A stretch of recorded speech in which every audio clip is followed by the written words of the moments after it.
وحشی قسط نمبر 1۔ تم مجھے کبھی نہیں مارو گے، تمہیں تو مجھ سے محبت ہے نا؟ وہ اس وقت نیم برہنہ وجود میں خوف اور حیرت کے ملے جلے تاثرات کے ساتھ کانپتی ہوئی آواز میں اس پتھر دل شخص سے کہہ رہی تھی جو کچھ ہی فاصلے پر ہاتھ میں تیز دھار چاقو لیے موجود تھا۔ محبت، محبت، اور وہ بھی تم جیسی بد کردار سے جو میرے ایک ہی اشارے پر مجھے اپنی عزت سونپ بیٹھی ہے۔ ایسی لڑکی سے میں محبت کروں گا؟ وہ قہقہا لگاتے ہوئے اپنی بھوری آنکھوں میں تمسخر لیے بولا، مجھے تم سے کوئی محبت نہیں ہے، مجھے صرف تمہارے اس وجود سے مطلب ہے، اس لیے میری بات مانو تاکہ تمہاری موت آسان ہو جائے، ورنہ دوسری اور صورت میں تمہیں تڑپ تڑپ کر مرنا پڑے گا۔ وہ آہستہ آہستہ اس کی طرف بڑھتے ہوئے حقارت سے بول رہا تھا۔ دوسری جانب وہ اس کی بات سن کر اندر تک کانپ گئی۔ تو تمہیں میں نے اپنا وجود سونپ تو دیا ہے، اب پلیز مجھے جانے دو، مجھے مار کر تمہیں کیا ملے گا؟ مجھے چھوڑ دو، میں کسی کو تمہارے بارے میں کچھ نہیں بتاؤں گی، پلیز۔ وہ روتی ہوئی اب التجا پر اتر آئی تھی کہ شاید اس کی منت و سماجت اس درندے کے دل میں رحم پیدا کر دے، لیکن وہ غلط تھی۔ وہ جیسے جیسے اس کے قریب آتا جا رہا تھا ویسے ویسے وہ خود کو پیچھے کی طرف دھکیلتی جا رہی تھی، لیکن ایک کمرے میں وہ آخر اس سے کتنا دور جا سکتی تھی؟ جب پیچھے اس کی کمر دیوار سے لگی تو اس نے خوف زدہ نظروں سے اسے دیکھا جو اب اس کے سر پر کھڑا تھا۔ وہ اس وقت دفاع کرنے کی پوزیشن میں نہیں تھی۔ کچھ وقت پہلے اس نے جو مشروب اسے پلایا تھا وہ اب اس کے حواس سلب کر رہا تھا۔ وہ دائیں ہاتھ کا انگوٹھا اس کی گردن پر پھیرتے ہوئے بولا، سویٹ ہارٹ، رو مت، تم تعاون کرو گی تو زیادہ تکلیف نہیں ہوگی، بس تھوڑا سا درد ہوگا، لیکن اگر تم مزاحمت کرو گی تو خود کے لیے موت کو مشکل بناؤ گی۔ مرنا تو تم نے ہر صورت ہے، اس لیے میری بات پر عمل کرو۔ اس کا لہجہ ایسے تھا جیسے وہ کوئی نارمل بات کر رہا ہو۔ لڑکی نے نفرت سے اس وجیہ انسان کو دیکھا جو دکھنے میں شہزادوں کی سی آن بان رکھتا تھا، لیکن اندر سے کتنا مکروہ چہرہ تھا اس کا جو آج اس پر آشکار ہوا تھا۔ جب وہ موت کے دہانے پر کھڑی تھی وہ اس کی ظاہری شخصیت پر فدا ہو گئی تھی اور آنکھیں بند کر کے اس کے پاس چلی آئی تھی، لیکن وہ تو صفاک درندہ نکلا تھا، اپنی ہوس پوری کرنے کے بعد اب اس کی جان لے رہا تھا۔ پلیز مجھے جانے دو۔ ابھی اس کی بات مکمل نہیں ہوئی تھی جب اس نے الٹا ہاتھ گھماتے ہوئے جھٹکے سے تیز دھار چاقو اس کی گردن پر پھیر دیا۔ خون کا فوارہ ابل پڑا، لڑکی دھڑم سے نیچے گری۔ اگر کوئی نارمل انسان کمرے کا یہ منظر دیکھتا تو یقیناً ہوش سے بیگانہ ہو جاتا، لیکن بھوری آنکھیں یہ دہشت ناک منظر دیکھ کر مسکرا رہی تھیں۔ ایسا محسوس ہو رہا تھا جیسے یہ منظر اسے بہت راحت و سکون دے رہا ہو۔ اس کی نظریں اس کی گردن سے بہتے ہوئے خون پر ٹکی ہوئی تھیں۔ اس نے اپنی دونوں ہتھیلیوں کو اکٹھا کر کے گردن کے اس حصے کے نیچے رکھ دیا جہاں سے خون نکل رہا تھا۔ جب ہتھیلیاں خون سے بھر گئیں تو وہ اسے ایسے پینے لگا جیسے وہ خون نہیں، آب حیات ہو، اور پھر یکدم اسے کچھ یاد آیا۔ وہ جلدی جلدی کمرے سے باہر بھاگا۔ کچھ لمحوں بعد جب اس کی واپسی ہوئی تو اس کے ہاتھ میں جگ تھا اور وہ اس کی گردن سے نکلتے خون کو اس جگ میں بھر رہا تھا، اور پھر تھوڑی دیر بعد اس لڑکی کی لاش کے بجائے وہاں انسانی جسم کے ٹکڑے پڑے تھے۔ ایک سائڈ پر برتنوں کا ڈھیر تھا جو سرخ مائع سے بھرا ہوا تھا، اور وہ قریب بیٹھا پسینے سے شرابور دل فریب مسکراہٹ سے یہ سب دیکھ رہا تھا۔ کمرے کا بھیانک اور دلخراش منظر دیکھ کر کوئی سوچ بھی نہیں سکتا تھا کہ یہ کام اس جیسے خوبصورت شخص کا ہو سکتا ہے۔ وہ جیسے ہی اسکول سے باہر نکلی تو معمول کی طرح سڑک کے کنارے فٹ پاتھ کے قریب ذیشان کو بائک کے ساتھ موجود پایا، جو آنکھوں میں بے چینی لیے اسکول کے گیٹ ہی کی جانب دیکھ رہا تھا۔ اس نے ٹھنڈی آہ بھری اور قدم آگے بڑھا لیے۔ وہ جانتی تھی وہ بھی اس کے پیچھے آ رہا ہے، لیکن روزانہ کی طرح نظر انداز کیے تیز تیز چلنے لگی۔ سدرا بس کرو، اتنی بے اعتنائی اچھی نہیں ہوتی۔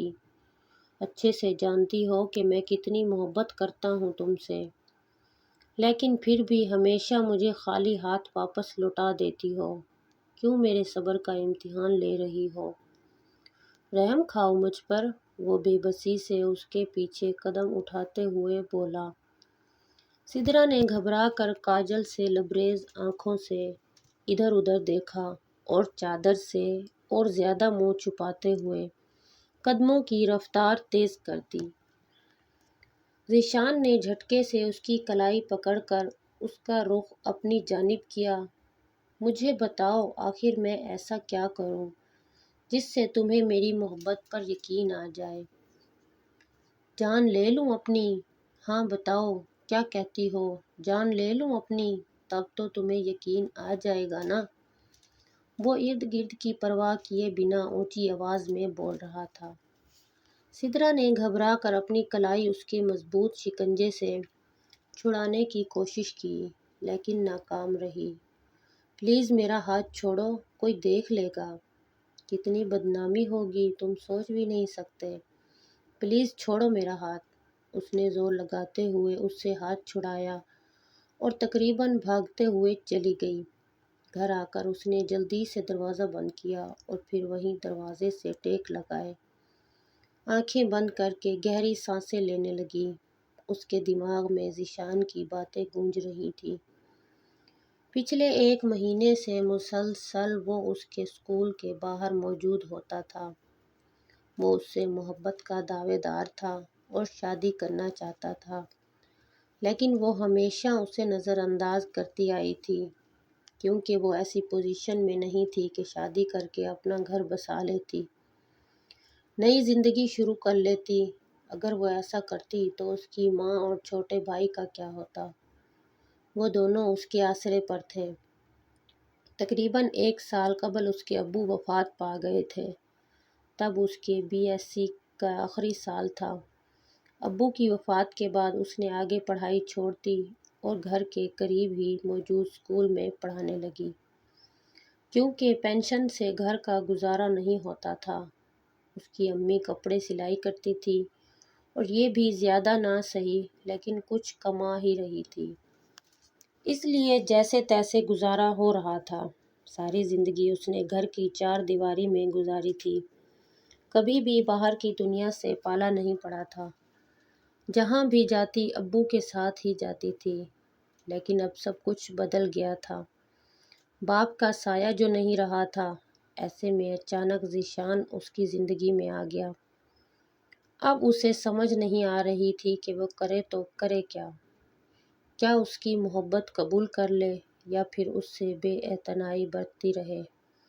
حالانکہ اس کے بھی دل کے کسی کونے میں کہیں نہ کہیں محبت کی کمپل پھوٹ رہی تھی، لیکن وہ انجان تھی، یا شاید انجان بننا چاہ رہی تھی۔ وہ ان گنت سوچوں میں کھوئی ہوئی تھی جب اس کی ماں کچن سے باہر آئی۔ سدرا، وہاں کیوں کھڑی ہو؟ آؤ بیٹا، جلدی سے منہ ہاتھ دھو لو، میں کھانا لگاتی ہوں۔ انہوں نے اسے پیار سے دیکھتے ہوئے کہا۔ جانتی تھی کہ بھوکی ہوگی، بچت کرنے کے چکر میں وہ باہر کچھ نہیں کھاتی تھی، اس کی عادت سے واقف تھی اور دل گرفتہ بھی تھی۔ جی امی، میں کپڑے چینج کر لوں، آپ تب تک کھانا لگائیے۔ سدرا نے سب خیالات کو جھٹکتے ہوئے کمرے کی جانب قدم بڑھا لیے۔ کلاس کا ماحول کافی خوشگوار تھا، ہر کوئی خوش گپیوں میں مگن تھا۔ ایسے میں وہ چاروں واحد ایسی تھیں جن کے چہروں پر بوکھلاہٹ کے آثار نمایاں نظر آ رہے تھے، کیونکہ آج ان کی پریزنٹیشن تھی۔ اس لیے وہ اب پریشان بیٹھی نوٹس کو سمجھ کر رٹ زیادہ رہی تھی۔ کل سر شاہزین کے لیکچر میں وہ چاروں پچھلی رو میں بیٹھی سیل فون پر جھکی کسی مشہور ایکٹریس کی ڈریسنگ کو ڈسکس کر رہی تھیں۔ سر نے رنگے ہاتھوں انہیں پکڑا تھا اور آج سزا کے طور پر ان کو کل پڑھائے گئے ٹاپک کی پریزنٹیشن ملی تھی۔ اس لیے اب ان کے ہوش اڑے ہوئے تھے۔ کسی کو کچھ نہیں آتا تھا، آتا بھی کیسے، لیکچر ہی نہیں سنا تھا۔ یار ہمیں تو کچھ نہیں آتا، کیسے دیں گے پریزنٹیشن؟ ماہم نے پریشانی سے ان تینوں کی طرف دیکھا جن کے رنگ اڑے ہوئے تھے۔ پریزنٹیشن تو جیسی تیسی دے ہی دیں گے، لیکن اصل مسئلہ اس منحوس ہانیہ کا ہے جو سر شاہزین کے سامنے ذہانت جھاڑنے کا کوئی موقع نہیں چھوڑے گی اور طرح طرح کے سوال کرے گی ہمیں نیچا دکھانے کے لیے۔ عائشہ نے اگلی رو میں بیٹھی اپنی کلاس فیلو کو کھا جانے والی نظروں سے دیکھا جو ہمیشہ سر شاہزین کو امپریس کرنے کے چکروں میں رہتی تھی۔ ہم اس چڑیل کو کیوں بیچ میں لے آئی ہو؟ جویریہ نے ایسے منہ بنایا جیسے کڑوا بادام چبا لیا ہو۔ ہانیہ نے جس نے کان ادھر ہی لگائے ہوئے تھے اپنے بارے میں ان کی رائے سنتے ہی مڑ کر ایک سلگتی نگاہ ان پر ڈالی۔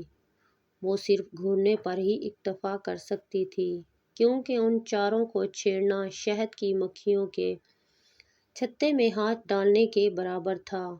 وہ اکیلی جان کہاں ان کا مقابلہ کر سکتی تھی، اس لیے دل ہی دل میں چاروں کو گالیاں دیتے ہوئے رخ آگے کر لیا۔ یار آہستہ بولا کرو، سن لیا ہے اس نے۔ اگر ابھی لڑنے آ جاتی تو فری کا تماشا مل جاتا کلاس کو۔ زینب نے انہیں ڈپٹا۔ آ جائے لڑنے کے لیے، ہم کون سا اس میک اپ کی دکان سے ڈرتے ہیں؟ کیوں جویریہ، میں ٹھیک کہہ رہی ہوں نا؟ عائشہ نے ترچھی نگاہ ہانیہ پر ڈالتے ہوئے اونچی آواز میں کہا۔ ماہی یار تم ہی کچھ سمجھاؤ ان دونوں کو۔ زینب نے ماہم کی طرف دیکھا جو ان سب سے بے نیاز نوٹس دیکھنے میں مگن تھی۔ بھاڑ میں جاؤ، یہاں متوقع ہونے والی عزت افزائی کا سوچ سوچ کر دل بیٹھا جا رہا ہے اور تم تینوں دنیا کی غیر اہم ترین شخصیت کو لیے بیٹھی ہو، ماہم نے غصے سے انہیں دیکھتے ہوئے کہا۔ جب ہانیہ تو یہ سنتے ہی تڑپ اٹھی اور دل ہی دل میں ان کی پریزنٹیشن خراب ہونے کی دعائیں کرنے لگی۔ چند لمحوں بعد کلاس میں داخل ہونے والے شخص کو دیکھ کر گہرا سکوت چھا گیا۔ جہاں کچھ دیر پہلے کھلبلی مچی ہوئی تھی، اسٹوڈنٹس خوش گپیوں میں مصروف تھے، وہیں اب ہر طرف خاموشی تھی۔ سب شرافت سے سیدھے ہو کر اپنی سیٹس پر بیٹھ گئے تھے۔ وجہ اندر داخل ہونے والا وہ شخص تھا جس نے بلیو جینز پر بلیک شرٹ اور بلیک ہی جیکٹ پہن رکھی تھی۔ گوری سرخی مائل رنگت، بھوری آنکھیں، وجیہ نقش، چہرے پر ہلکی ہلکی داڑھی تھی۔ ہمیشہ کی طرح چہرے پر سنجیدگی تھی جو اس کی وجاہت میں مزید اضافہ کر رہی تھی۔ کلاس میں داخل ہوتے ہی اسٹوڈنٹس کے سلام کا سنجیدگی سے جواب دے کر ڈائز کے سامنے کھڑا ہو گیا اور پھر کلاس پر ایک طائرانہ نگاہ ڈال کر اپنا لیکچر شروع کر دیا۔ سب اسٹوڈنٹس سانس روکے اسے سن رہے تھے۔ وہ ایسا تھا کہ اس پر سے نگاہ نہیں ہٹتی تھی۔ جو بھی دیکھتا بے اختیار دیکھتا ہی چلا جاتا۔ نہ جانے کیسی کشش تھی اس میں کہ خود بخود لوگ اس کی طرف کھینچے چلے آتے تھے۔ کہیں سے بھی وہ پروفیسر نہیں لگتا تھا، وہ تو خود انہی کی طرح اسٹوڈنٹس لگتا تھا۔ پہلے دن جب وائس پرنسپل نے اس کا تعارف کلاس سے کروایا تھا تو کوئی ماننے کو تیار ہی نہیں تھا کہ یہ انہیں پڑھائے گا۔ لڑکے تو اسے اپنا ہم عمر سمجھ کر سیریس ہی نہیں لے رہے تھے، لیکن جلد ہی ان کی غلط فہمی دور ہو گئی تھی۔ لیکچر آف ہونے میں جب 15 منٹ رہ گئے تھے، اس نے ٹاپک کو کور کیا اور ان چاروں کو دیکھتے ہوئے اونچی آواز میں بولا، آج آپ کی پریزنٹیشن تھی، آئی ہوپ آپ پریپیئر کر کے آئی ہوں گی۔ وہ جو دل ہی دل میں خوش ہو رہی تھی کہ شاید سر شاہ زین پریزنٹیشن لینا بھول گئے ہیں، یہ سنتے ہی ان کے چھکے چھوٹ گئے۔ چاروں نے گھبرا کر ایک دوسرے کو آنکھوں ہی آنکھوں میں کچھ اشارے کیے اور پھر بالآخر ماہم نے جرأت کر کے کہہ ہی دیا، سر اب صرف 15 منٹ رہتے ہیں، اتنے کم ٹائم میں کیسے ہوگی پریزنٹیشن؟ اس کی بات سن کر شاہ زین کے ماتھے پر بل آ گئے۔ اب تو صرف آپ ہی پریزنٹیشن دیں گی اور یقیناً اب 15 منٹ کم نہیں ہوں گے۔ یہ سنتے ہی ماہم بوکھلا گئی۔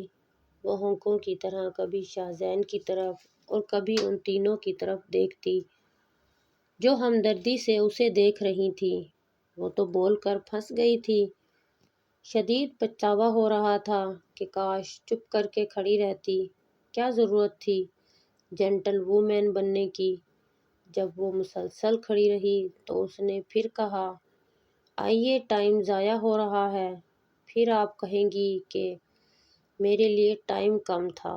شاہ زین نے ایک بار پھر طنز کرتے ہوئے اسے بورڈ مار کر دیا اور پھر کچھ دیر بعد چاروں منہ لٹکائے کلاس سے باہر آ رہی تھیں۔ ماہم کی پریزنٹیشن خراب ہونے کے باعث شاہ زین نے ان چاروں کو وہی ٹاپک اسائنمنٹ کے لیے دے دیا تھا۔ اس لیے وہ تینوں غمگین جبکہ ماہم شدید غصے میں تھی، کیونکہ سر نے ان تینوں کی نسبت اسے اسائنمنٹ زیادہ دی تھی اور ڈانٹ بھی اسے پڑی تھی۔ تم تینوں میری بات کان کھول کر سنو، میری اسائنمنٹ تم تینوں بناؤ گی کیونکہ میں پریزنٹیشن دے چکی ہوں اور انسلٹ بھی میری ہوئی ہے، اس لیے میرا کام تم تینوں کرو گی، تب ہی حساب برابر ہوگا۔ وہ غصے سے منہ پھلائے بول رہی تھی، میں نے پریزنٹیشن اچھی نہ سہی لیکن دی تو تھی، سر نے مجھے اتنی باتیں الگ سنائیں اور پھر تم تینوں سے زیادہ اسائنمنٹ دی، یہ کہاں کا انصاف ہے؟ وہ سرخ چہرے کے ساتھ چلتی ہوئی تیز تیز بول رہی تھی۔ اس وقت شدید غصے میں تھی۔ وہ اپنے ماں باپ کی اکلوتی بیٹی تھی۔ اس کے دونوں بھائی اس سے بڑے تھے۔ اکلوتی اور چھوٹی ہونے کی وجہ سے گھر بھر میں سب کی لاڈلی تھی۔ آج تک کسی نے اس سے ایسے لہجے میں بات نہیں کی تھی۔ اچھا ریلیکس، ہم مل کر تمہاری اسائنمنٹ لکھ دیں گے، کیوں اپنا خون جلا رہی ہو؟ عائشہ نے اس کے کندھے سے ہاتھ رکھتے ہوئے اسے پرسکون کرنے کی کوشش کی۔ ہٹو مجھے جانا ہے، حارث ویٹ کر رہا ہوگا، اس نے خفا انداز میں کہتے ہوئے اس کا ہاتھ اپنے کندھے پر سے ہٹا دیا۔ پہلے ذرا مسکراؤ پھر جانے دیں گے۔ جویریہ نے پھر پیچھے سے اس کی گردن میں بازو ڈال دیے۔ وہ ابھی بھی خفا نگاہوں سے انہیں دیکھ رہی تھی۔ بقول ماہم کہ اس نے ان سب کو بچانے کے لیے شاہ زین کے سامنے زبان کھول دی تھی اور جب خود پھنس گئی تو تینوں میں سے کسی نے اس کا ساتھ نہیں دیا تھا۔ حارث کے صدقے ہی مسکرا دو ماہی، زینب نے مسلسل اسے سیریس دیکھا تو زچ ہوتے ہوئے کہا اور وہ بے اختیار مسکرا دی۔ تینوں نے کھلکھلاتے ہوئے اسے گلے سے لگا لیا۔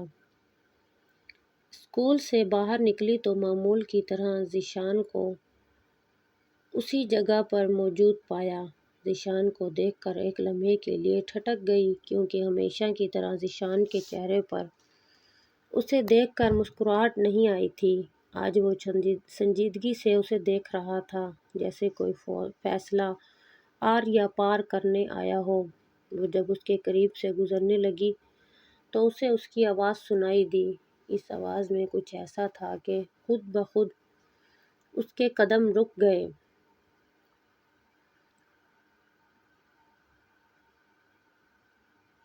سدرا، میں تم سے آج آخری دفعہ بات کرنے آیا ہوں۔ اس کی سنجیدہ آواز پر بے اختیار اس نے اس کی طرف دیکھا۔ نہ جانے تم کس پتھر سے بنی ہو، تمہیں میری محبت پر ذرا بھی یقین نہیں ہے۔ میں روز محبت کا کشکول لیے تمہارے پاس آتا ہوں اور تم روز مجھے خالی ہاتھ واپس لوٹا دیتی ہو۔ پہلے میں اسے ایک باحیا لڑکی کی طرف سے احتیاط سمجھتا تھا، لیکن اب مجھے یقین ہو چلا ہے کہ شاید تم مجھے پسند ہی نہیں کرتی ہو، یا پھر تمہاری زندگی میں کوئی اور ہے۔ اس کی بات پر تڑپ کر اس نے اپنی کاجل سے لبریز سیاہ آنکھوں سے اسے دیکھا، جو شاید آج بے بسی کی انتہا پر تھا۔ آج کے بعد میں تمہیں تنگ نہیں کروں گا، تمہارے راستے میں نہیں آؤں گا۔